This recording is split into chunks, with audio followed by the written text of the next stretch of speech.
Alhamdulillah, luar biasa, Allahu Akbar.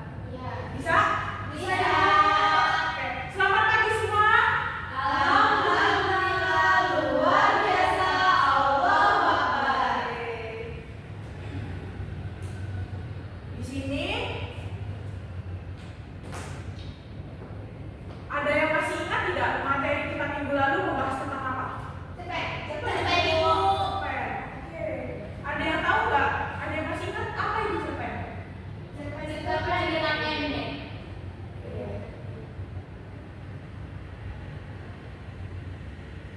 Di sini kita akan belajar cara menulis puisi berdasarkan cerpen.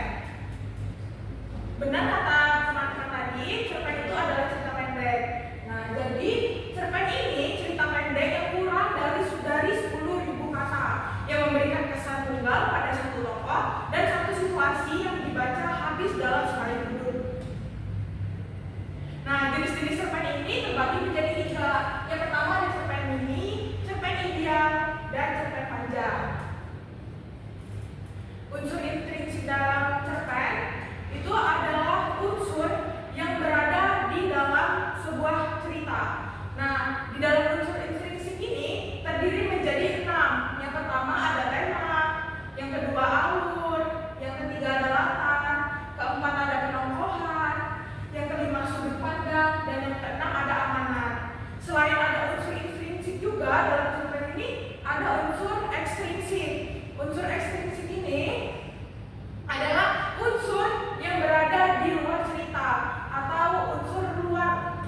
Nah, di dalam unsur luar ini terdiri menjadi 2, yaitu bahasa dan latar belakang dari pengarang. Struktur dalam cerpen, kemudian struktur. Struktur dalam cerpen ini yang pertama ada pengenalan situasi, yang kedua ada pengungkapan peristiwa, yang ketiga menuju konflik, keempat puncak konflik, dan yang kelima itu ada penyelesaian. Setelah kita bahas mengenai cerpen, minggu lalu juga kan kita sudah belajar mengenai materi cerpen ini. Nah, sekarang kita belajar mengenai puisi. Jadi pengertian puisi menurut Kamus Besar Bahasa Indonesia, puisi adalah ragam sastra yang bahasanya terikat oleh irama, mantra, rima, serta penyusunannya larik dan bait. Nah, unsur pembangun puisi ini terdiri menjadi 2, yaitu ada unsur batin dan unsur lahir.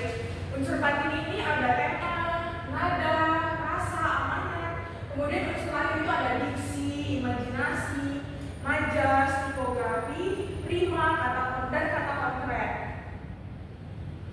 Nah, di sini kita akan belajar mengenai cara menulis puisi berdasarkan cerpen. Nah, yang pertama kita harus memilih cerpen yang tepat. Jadi kita pilih cerpen yang memiliki tema, alur cerita, dan karakter yang menarik dan kuat. Jadi kita harus memilih yang mana yang menurut kita punya karakter yang menarik. Seperti itu. Yang kedua, menangkap esensi cerpen. Jadi kemudian kita baca cerpen dengan seksama, kemudian kita pahami tema, pesan, dan perasaan yang ingin kita sampaikan gitu. Nah, yang ketiga ada menemukan inspirasi berpuisi. Nah, cara kita menemukan informasi puisi ini, kita harus menyiapkan inspirasi yang ada di dalam pikiran kita. Kita gunakan poin-poin dan momen penting dari cerpen sebagai bahan imajinasi yang nantinya akan dituangkan di dalam puisi. Yang keempat itu ada memilih bentuk puisi. Jadi bentuk puisi ini juga mempengaruhi karena bentuk puisi yang kita pilih ini dapat mempengaruhi nuansa gaya puisi kita. Yang kelima itu ada membangun diksi dan gaya bahasa. Jadi kita gunakan diksi yang puitis dan kaya makna untuk membandingkan imajinasi dan emosi kita. Sebelum kita menggunakan diksi itu juga kita harus perhatiin majas dan gaya bahasa yang digunakan. Misalnya majas dan gaya bahasa yang akan kita gunakan dalam sebuah cerpen. Nah, adaptasi dan panduan dengan gaya bahasa puisinya juga. Dan yang keenam ini ada menyusun dan merevisi puisi. Setelah semuanya selesai kita buat, kita harus menyusun puisi dengan struktur yang rapi dan alurnya tuh jelas. Jadi gunakan juga rima, irama, dan tipografi untuk memperkuat estetika dari puisi yang kita buat. Jika semuanya udah selesai kita buat, jangan lupa kita harus melakukan revisi untuk penyempurnaan dari puisi yang telah kita buat. Nah, di sini ada contoh menulis puisi berdasarkan cerpen. Siapa yang ingin membacakan? Ayo, pada semua disilakan. Cerpen inspirasi sahabat sejati. Cerita ini menggambarkan dua sahabat, Dika dan Rudy, yang tumbuh bersama di sebuah desa. Suatu hari, Dika harus menghadapi tantangan besar ketika Budi sementara. Dika berjuang untuk membantu sahabatnya meskipun harus mengorbankan banyak hal. Jadi ini termasuk cerpen mengenai sahabat sejati. Ini inspirasi cerpen yang kita buat ya. Nah, kemudian setelah kita membuat inspirasi cerpen, kita membuat puisi yang berdasarkan dari cerpen yang telah kita buat sebelumnya. Siapa yang ingin membacakan puisinya? Ini harus Ada aku, siapa? Silakan. Puisi sabar dalam sepi. Di bawah langit biru kita berlari. Dika dan Budi, dua hati bersatu. Mimpi-mimpi kita terukir di pasir. Seperti jejak langkah yang tak akan pudar. Namun badai datang, mengguncang dunia saat kau terjatuh. Terbaring tak berdaya, aku berjanji tak akan membiarkanmu sendiri. Setiap detik berlalu, harapan tak akan mati. Dalam gelap malam, aku menanti. Suara nafasmu laksana lagu sunyi, keringat dan air mata. Ku persembahkan untuk sahabatku. Kau adalah bintang di langitku, cahaya terang di ujung jalan. Walau langkahku berat, tak akan mundur. Karena persahabatan kita adalah segalanya. Budi, bangkitlah, lihatlah mentari. Hari baru menanti. Penuh janji, kita akan menghadapi dunia berdua lagi. Sahabat sejati tak akan terpisah karena waktu. Oke, bagus. Beri tepuk tangan untuk Siva. Jadi,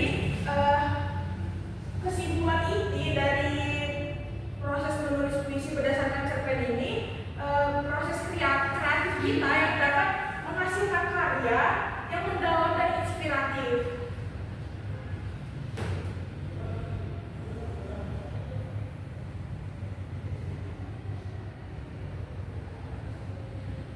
Oke, baik.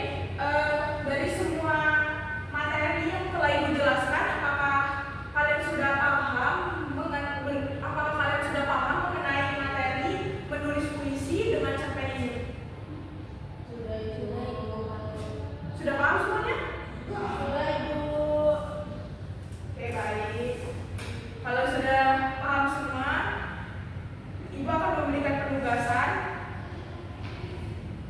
Di sini ada 3 penugasan yang akan kalian kerjakan. Bisa kalian kerjakan secara berkelompok dan berkoordinasi sesama tim kelompoknya, berkolaborasi untuk menciptakan puisi melalui cerpen yang kita buat sebelumnya. baik Ibu. Apakah ada pertanyaan lagi?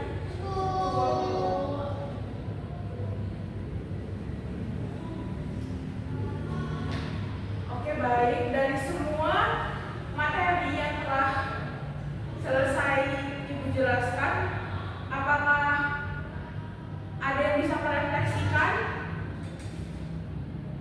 kepada semua? Baik Ibu, jadi dari materi yang kita pelajari hari ini mengenai membuat puisi melalui cerpen itu ya. Ya. Nah itu kita jadi tahu bagaimana cara kita membuat puisi melalui cerpen, dan cerpen itu menjadi inspirasi kita dalam membuat suatu puisi, dan itu bagus juga ya. Untuk apa? Bagaimana? Baik, bisa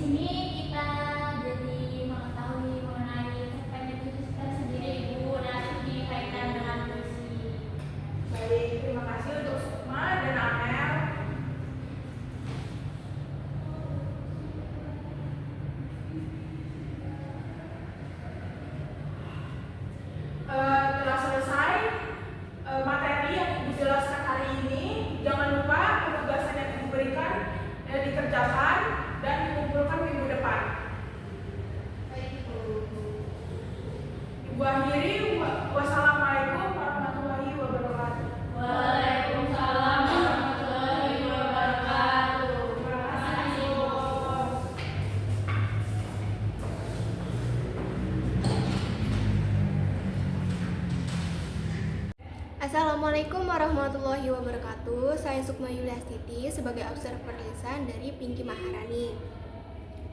Pinky Maharani sudah membuka pelajaran dengan cukup baik, tetapi kurang dalam memberikan persepsi.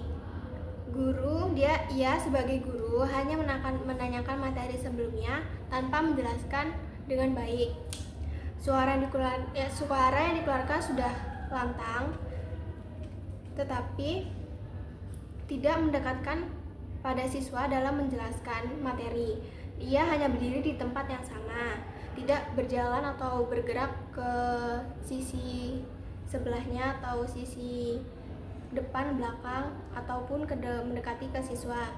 Kurang interaksi antara guru dan siswa, kurang interaksi antara Pinky Maharani sebagai guru dan siswanya. Terlalu sering melihat ke Salindia dalam menjelaskan materi.